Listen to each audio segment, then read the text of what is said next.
And you have this fundamental vision of optimism. You call Mm. yourself an optimist. I mean, in this world, I have a sort of, I see myself a little bit as the main character from The Idiot by Dostoevsky, who's also kind of seen by society as a fool because he was optimistic. Mm. So, one, can you maybe articulate where that sense of optimism comes from?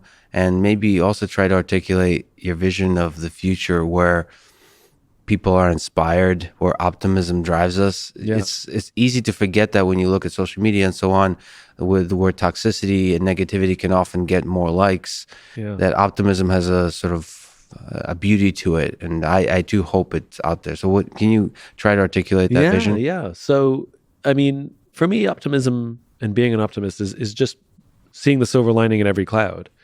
Even in tragedy, it brings people together. And the question is, can we see that? Can you see the beauty that is in everything? Uh, I don't think optimism is foolishness.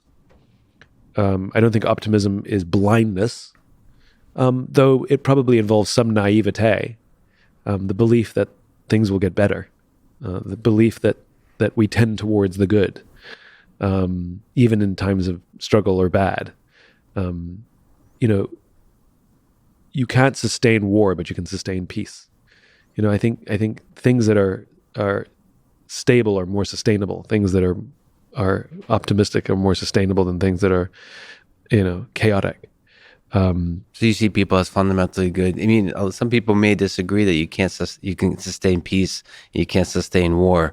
I mean, you don't have to. I think war is costly. It involves life and money, and peace does not involve those things. It requires work. I'm not saying it doesn't require work, but it doesn't drain resources, I think, the same way that war does.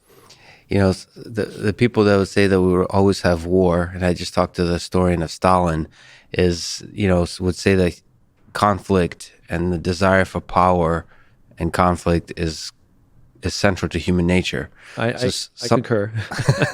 but something in your words also, perhaps it's the naive aspect that I also share, is Yeah. that you have an optimism that people are fundamentally good, and I'm an idealist, and I think idealism is good. I'm not a fool to believe that the ideals that I imagine can come true. Of course, there'll never be world peace, but shouldn't we die trying?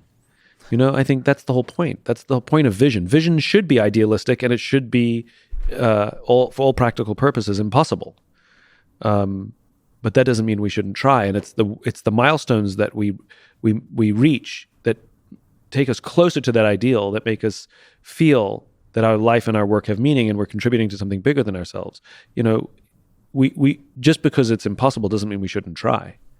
As I said, we're still moving the ball down the field. We're still making progress. Things are still getting better, even if we never get to that ideal state.